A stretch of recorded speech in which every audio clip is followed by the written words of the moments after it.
করবো না, সামনে বার তিনি করবো না। করবেনই না?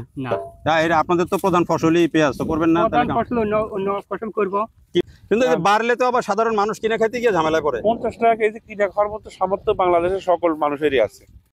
আসসালামু আলাইকুম প্রিয় বন্ধুরা, দেশীয় প্রবাসী যে যেখান থেকে দেখছেন প্রত্যেককে শুভেচ্ছা জানাচ্ছি। আশা করছি সবাই ভালো আছেন।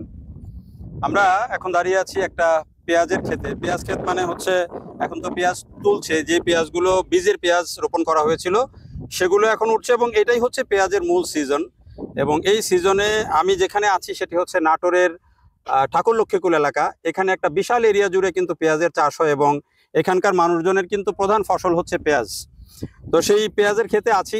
এবার পেঁয়াজের দাম নিয়ে নানান রকমের কথাবার্তা আছে, পেঁয়াজের ফলন এবার ভালো হয় নাই নানান কারণে। সব মিলিয়ে এখানকার কৃষকরা কিছুটা পেঁয়াজ নিয়ে একটু বিব্রত। গত কয়েক বছর তারা পেঁয়াজের ভালো বাজার পেয়েছেন, তারা উৎসাহ পেয়েছেন উৎপাদন করতে। এবছরে কিছুটা তারা মানে লোকসান দিচ্ছেন। এখন যদি বিক্রি করে দেন লোকসান দিচ্ছেন। আমরা একটু কথা বলবো এবং আপনাদেরকে জানাবো যে আসলে এবারে পেঁয়াজের বাজারের যে অবস্থায়, যে আমরা দেখাই যে পেঁয়াজ, অনেকে পেঁয়াজের ক্ষেত হয়তো পেঁয়াজ দেখেছেন, পেঁয়াজের ক্ষেত কিভাবে পেঁয়াজ তোলে এগুলো অনেকের কাছেই জানা নেই। বিশেষ করে আমাদের শহরে অনেক মানুষ আছে, বিশেষ করে নতুন প্রজন্ম, তারা জানে না পেঁয়াজ কিভাবে তোলে। যে পেঁয়াজ তুলতেছেন কি দিয়ে? বাটাল দিয়ে পেঁয়াজ তোলে। বাটাল দিয়ে খেজুরের গাছ লাগায়, কিন্তু এরা বাটাল দিয়ে পেঁয়াজ তুলতেছে, এবং বাটাল দিয়ে সহজ হয়। পেঁয়াজের ক্ষেত এরকম পরিষ্কার থাকলে তুলতে অনেক সহজ, কিন্তু আবার যদি ক্ষেতে অনেক আগাছা থাকে তাহলে কিন্তু তুলতে সময় লাগে। তো এই হচ্ছে পেঁয়াজ যখন গাছগুলো পরিপূর্ণ হয়ে যায়, তোলার সময় হয়, তোলার আগ দিয়ে কিন্তু পা দিয়ে মারিয়ে দেওয়া হয় সব গাছ। এই যে দেখেন এগুলো কিন্তু সব মারিয়ে দেওয়া হয়েছে। গাছটা মাঝখানে ভেঙে গেলে পেঁয়াজটা তাড়াতাড়ি ভিতরে পুরো হয়ে যায়, পুষ্ট হয়ে যায়। এই কারণে কিন্তু এই যে গাছ সব কিছুদিন আগে এগুলো সব এরকম মারিয়ে দেওয়া হয়েছিল। এটা হচ্ছে একটা বিষয়, যারা জানেন না তাদের জন্য বলা আর কি। আর পেঁয়াজের দাম, উৎপাদন, খরচ এগুলো নিয়ে এবারে চাষিদের অনেক অভিযোগ আছে। এইখানে যে জমিটা আছে সেই জমির এক ভাই, তিনি চাষ করেছেন 1 বিঘা 22 কাঠা জমি। তার সাথে আমরা কথা বলবো যে এই পেঁয়াজের উৎপাদন, এবারের যে দাম এবং উৎপাদন খরচ সেটি নিয়ে একটু কথা বলবো। ভাই কি অবস্থা বলেন, পেঁয়াজের বাজার কেমন এবার? বাজার তো 1200। 1200? আপনি কতখানি করছেন? আমি 22 কাঠা করেছি। 22 কাঠা জমিতে কতগুলা পেঁয়াজ হবে? 22 কাঠা জমিতে পেঁয়াজ হবে এবার 60 মণ। 60 মণ। তো আপনার খরচ হয়েছে কত? আর 60 মণ এখনকার আজকে যদি বিক্রি করে দেন কত পাবেন? আজকে বিক্রি করে দিলে পাবো হইলো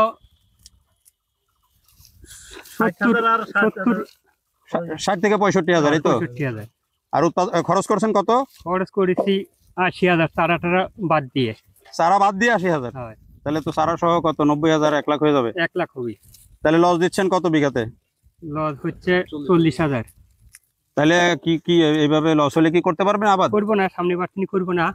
করবেনই না? না, এরা আপনাদের তো প্রধান ফসলই পেঁয়াজ, তো করবেন না? প্রধান ফসল অন্য ফসল করবো। কি ফসল আছে আর বিকল্প? সরকার বাড়ায় দেয় দাম, তাই করবো। সরকার বাড়া দিবে কিভাবে? নাকি আমদানি বন্ধ করতে হবে?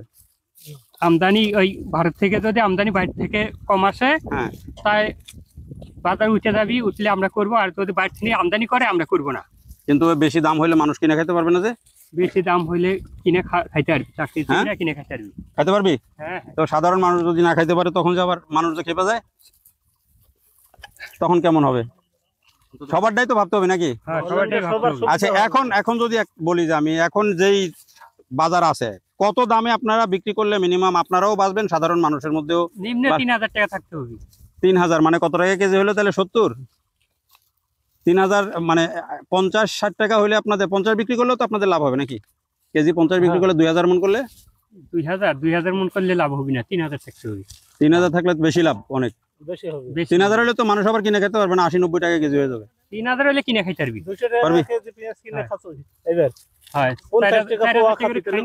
কত করে খাইছেন? 50 টাকা কেজি পোয়া কিনে খাসি না, কিন্তু ওটা তো অস্বাভাবিক অবস্থা, যখন ছিল না বাজারে। এই তো এখন ধরেন হয়তো 30 টাকা 40 টাকা কেজি। তো এটা 60 টাকা হলে খারাপ? 60 টাকা হলে অসুবিধা নেই, মানুষ খাইতে পারবে, চাষিরাও বাঁচবে। হ্যাঁ চাষিরা আরো পোষাবি। হ্যাঁ, ঠিক আছে। কথা বলছিলাম এখানকার যারা চাষি তাদের সাথে, যে তারা বাজার নিয়ে বলছিলেন বিস্তারিত। এই যে দেখেন পিছনে যদি আমি দেখাই, পুরো মাঠ জুড়ে আসলে পেঁয়াজ। এই যে বস্তাগুলো দেখতে পাচ্ছেন, এই বস্তাগুলো হচ্ছে সব আসলে পেঁয়াজ তুলে তুলে বস্তাবন্দি করা হচ্ছে। এখানে দুইটা ঘটনা ঘটে। পেঁয়াজ হলো এখন যারা আছেন তারা তাৎক্ষণিকভাবে কেউ বিক্রি করে দেন, কারণ কৃষকের খরচ যেটা, এই যে এখন যে পেঁয়াজগুলো তোলা হচ্ছে সেগুলোর খরচ, তারপরে অনেকে আছেন ধার দেনা করে হয়তো ফসল করেন, সেটার খরচ, এগুলো অনেকে মিট আপ করার জন্য সাথে সাথে পেঁয়াজ বিক্রি করে দেন, কেউ আবার রেখে দেন। যারা রেখে দিতে পারেন তারা হয়তো বাজার বাড়লে ওই সময়ে বিক্রি করেন, কিছুটা লাভ পান।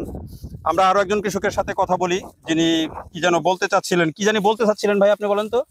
আমি তো আগে অনেক কথাই বললাম, কিন্তু আমি টেলিভিশনে দেখি অনেক সময় টক শো বা মানে সরকারে যারা আছে প্রধান উপদেষ্টা বা এরা কৃষক সম্বন্ধে বলে যে কৃষকেরা যা উৎপাদন করছে উৎপাদন খরচ তারা যাতে পায় সেদিকটা মাথায় রাখবেন। আচ্ছা, আমরা খালি উৎপাদন খরচ যদি পাই, লাভাংশ যদি আমাদের না হয়, তাহলে আমরা কি করে চলবো? তাহলে আমি খাবো কি করে? আমি কি খাবো? আমি এই উৎপাদন করছি, এই পেঁয়াজটা 1 বিঘা জমিতে 80,000 খরচ, এখন 50,000 টাকা 30,000 টাকা ঘাটতি, আবার লাভাংশও নাই। আপনি না, আমার একটা খুব আমার প্রশ্ন একটা হচ্ছে, লাভাংশ থাকতে হবে তো। আচ্ছা লাভ অংশ বাদ দিয়ে এই যে আপনি যে নিজে পরিশ্রম করেন, এটা কি আপনার খরচের মধ্যে ধরতেছেন? না না, এটা আমি ধরি না। আপনিও তো পরিশ্রম করলে আপনারও তো প্রতিদিন যদি হ্যাঁ। 600 টাকা ধরা হয়, ওটা তো আমরা কোনোদিন হিসাবই করি না। তার মানে আপনার হিসাবটা কখনো আসেই না। না না, কারণ এটাও তো একটা লোকসান, হ্যাঁ, যে লোকসান। আপনি অন্য কাজ না করে কৃষি করতেছেন, কিন্তু আপনার খরচটা আপনি ধরতেছেন না এর মধ্যে। জমিটা মোটামুটি 6 থেকে 7 বার স্প্রে দিতে হয়েছে, একবার স্প্রে দিতে একটা বিকাল চলে যায়। স্প্রের ওইগুলা লেবারের হিসাব তো আমরা কোনোদিনই করি না, সেচের হিসাব করি না, খালি সার ওষুধ চাষ আর ওই লেবার খরচ আর বীজের খরচ। তাহলে সব সহ ধরলে তো হবে না। আরো বেশি খরচ হয়ে যাবে। কিন্তু সব সময় দেখি যে কোনো যে আলু ব্যাপারে কথা হচ্ছে, পেঁয়াজ ব্যাপারে কথা হচ্ছে, খালি উৎপাদন খরচের কথাই বলে, আমাদের লাভাংশ বলতে নেই, কৃষকের কথা ভাবে না। খালি চাকরির এক বোনাস দিতে হবে, বেতন দিতে হবে, এগুলো দেখি টেলিভিশনে সবসময় করছে, কিন্তু কৃষকের পয়সা থাকতে হবে এটা বলে না। অনেক ধন্যবাদ ভাই, খুব ভালো একটা পয়েন্ট রেজ করেছেন যে কৃষককে তো লাভ করতে হবে। কৃষক কি খালি উৎপাদনই করে আপনাদেরকে খাওয়াবে, নাকি কৃষকেরও লাভ দরকার আছে? আপনি চাকরি করেন, বোনাস চান, আপনি কি বলে যে ব্যবসা করেন, লাভ চান, তো কৃষকও সেটা চায়। কৃষক বলতেছে খালি আপনারা আমাদের উৎপাদন খরচের হিসাব করেন, কিন্তু লাভের হিসাব করেন না। এই যে আরো একটা জমি দেখেন, এই জমিতে বস্তায় বস্তায় পেঁয়াজ রেখে দেওয়া হয়েছে, এগুলো পেঁয়াজ তুলে সেই পেঁয়াজগুলো এখন কিন্তু এই নিয়ে এটা কেউ হয়তো রেখে দিবেন, কেউ সাথে সাথে বিক্রি করে দিবেন। এই জমিতে দেখেন অনেক ঘাস, এই ঘাস তুলেন না পেঁয়াজ তোলেন? কি তুলতেছেন, ঘাস না পেঁয়াজ? ঘাসে তুলেছি। এ তো বাছাই বাছাই করে তুলতে অনেক সমস্যা না? ঘাস বেশি হইলে তুলতে অনেক বেশি সময় লাগে না? আর পেঁয়াজের এটা তো ফলনও খুব ভালো হয় নাই। এবার পেঁয়াজ খারাপ হওয়ার কারণ কি? ঘাসের জন্য হচ্ছে। ঘাসের জন্যই? সার্বিকভাবে কি এবার উৎপাদন কম, মানে ফলন কম হয়েছে? ফলন একটু কমই হবে। কমই হচ্ছে না? আচ্ছা, এই জমিতে এই যে দেখেন অনেকজন একসাথে কাজ করতেছে, এটা একটা খুব মজার দৃশ্য। যে এই কাজ করার এই যে দৃশ্য, এটা অনেকেই দেখেন না, যে একসাথে এত মানুষজনের এই যে কাজ করা, একটা যদিও একটা আনন্দের পরিবেশ। যদি এখানে একজন কাজ করতেন, টাকা নাই, টাকা কবে দেয়? 2 দিন পর টাকা দেয়। আপনারা কেমনে চান, সাথে সাথে? আমার ডাবল ভাত চাইলেছে আমার সেখানে জন্য অত যায়নি। আচ্ছা আচ্ছা, সবার তো এক অবস্থা না। না না, গরিব বড় লোক নাই, সব রকম মানে। এখন এই যে সবাই মিলে একসাথে কাজ করেন, একটা মজা আছে না? হ্যাঁ, আনন্দ, বিশাল আনন্দ।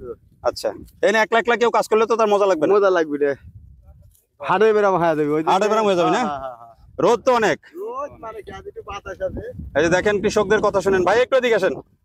কৃষকরা দেখেন এই যে এত পরিশ্রম করে, তারপরেও কিন্তু তারা একটা আনন্দের সাথে কথা বলে, একটা মানে থাকে তাদের মধ্যে।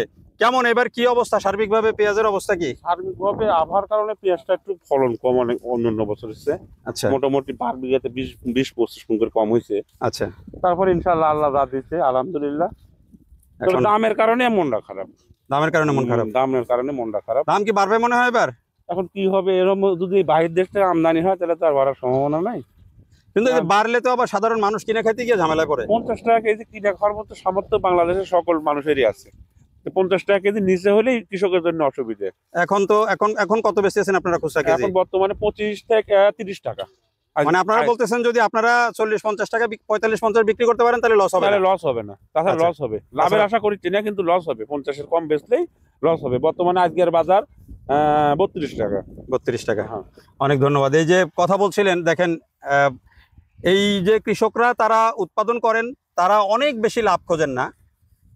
এই 1 বিঘা জমিতে যদি 60 মণ পেঁয়াজ হয়, তারা যদি ধরেন বিঘাতে 500 বা 300 টাকাও লাভ পান, তাও হয় কি 3-6-18 টাকা তাদের মোটামুটি একটা লাভ হবে।